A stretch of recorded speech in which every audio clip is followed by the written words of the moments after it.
இன்னைக்கு வாழைப்பூவில் என்னக்கா பண்ண போகிறீங்க? இன்னைக்கு வாழைப்பூவில் இஞ்சி பூண்டு பேஸ்ட்டெல்லாம் போட்டு ஒரு கட்லெட் பண்ண போகிறோம்ப்பா. இது வந்து எண்ணெயிலலாம் பொரிக்க வேணாம், நம்ம அப்படியே தோசைக்கல்ல வச்சு பண்ணால் போதும். இப்போ வாழைப்பூவில் இதை வந்து தொப்புள்னு சொல்லுவாங்க, இது தொப்புள்பாங்க. அதை எடுத்தாச்சு, ஏன்னா அதெல்லாம் வேகாது. அதே மாதிரி இதுவும் வேகாது. இதெல்லாம் எடுத்து முழுசாக போட்டு நான் வந்து ஒரு கட்லெட் பண்ண போகிறேன்ப்பா. இந்த தேங்காய், இஞ்சி பூண்டு பேஸ்ட்டு, வெங்காயம் எல்லாம் போட்டு ஒரு கட்லெட் மாதிரி பண்ண போகிறோம்ப்பா.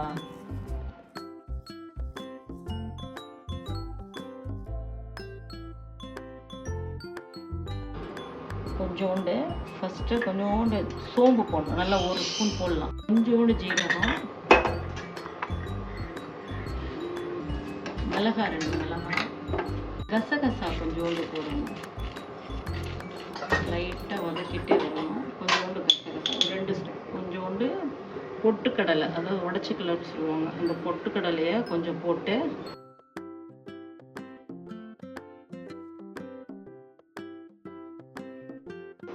இப்போ இந்த அளவுக்கு கொஞ்சம் தேங்காய் வச்சுருக்கேன். இதையும் நம்ம கொஞ்சமாக தண்ணி ஊற்றி நல்லா நெய்யை அரைச்சிடணும். இதை நல்லா பிழிஞ்சி மிக்சியில் போட்டு இதை ரொம்ப நெய்யை அரைக்காமல் அப்படியே ஒரு ஒன்றும் பாதியமாக அரைக்கணும். இது கொஞ்சம் வேலை தான், ஆனால் ரொம்ப டேஸ்ட்டாக இருக்கும். சும்மா வைப்பரில் போட்டு எடுத்தால் போதும். இப்போ இந்த வாழைப்பூவை கொஞ்சம் திப்பி அரைச்சிட்டு வந்துட்டேன். இப்போ இதில் வந்து ஃபஸ்ட்டு வெங்காயம் சேர்க்குறோம் நம்ம. இப்போ கொஞ்சம் வெங்காயம் சேர்த்துருக்கேன் இதில் நான். இப்போ கொஞ்சம் இஞ்சி பூண்டு பேஸ்ட்டு கொஞ்சமாக போட்டுக்கலாம். அதில் தேங்காய் அரைச்சி வச்சேன் பார்த்தீங்களா, வெறும் தேங்காய் அரைச்சி வச்சுருக்கேன். அதில் ஒரு 2 ஸ்பூனு கொஞ்சம் போட்டுக்கலாம். அவ்வளோதான். பொட்டுக்கடலையோட சோம்பு, சீரகத்தூள், கசகசா போட்டு 2 மிளகாயும் போட்டுட்டேன், அதனால் காரம் அதில் இருக்கும். அது கொஞ்சம் போட்டுடலாம், இன்னும் கொஞ்சம் போடலாம். அப்புறம் கொஞ்சம் கருவேப்பிலை, கொத்தமல்லி,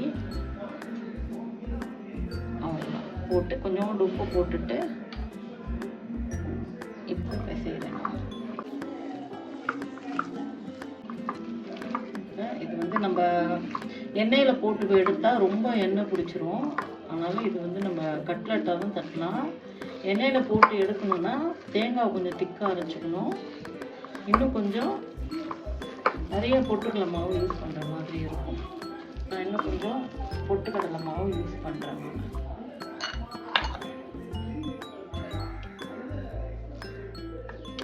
இதில் வந்து எல்லாம்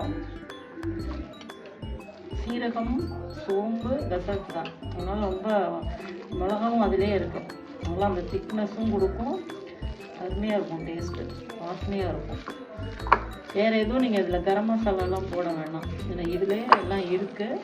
கரம் மசாலா போட்டால் ரொம்ப ஸ்பைஸ் ஜாஸ்தியாக போயிடும், அது ஒரு டேஸ்ட் வந்து கம்மியாக இருக்கும். இதே நீங்கள் நான்வெஜ்ஜில் செய்யும் போது போட்டுக்கலாம், ஆனால் இதில் வேணாம். இது வெஜிடேரியன் போது அதில் வந்து நீங்கள் கரம் மசாலா யூஸ் பண்ணலாம். நான் இப்படி சும்மா கைக்கு ஒத்த கையில் வடை மாதிரி செய்கிறேன். இலையில கூட வச்சு தட்டி எடுக்கலாம்.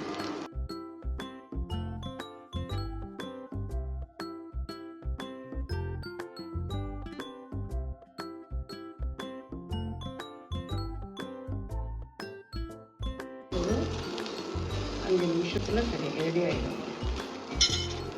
கொஞ்சம் இன்க்ரீடியன்ட் ஜாஸ்தி தான், இதுக்கு சேர்க்குற பொருட்கள் ஜாஸ்தி தான், ஆனால் சுவை ரொம்ப ஜாஸ்தியாக இருக்கும். இப்போ வாழைப்பூ கட்லெட்டுன்னு சொல்லலாம், வடைன்னு சொல்லலாம், ஏன்னா ரவுண்டாக இருக்குது வடை. இப்போ ரெடி ஆகிடுச்சு. இன்றைக்கி பொட்டுக்கடலை போட்ட வாழைப்பூ வடை கட்லெட் ரெடி ஆகிடுச்சு.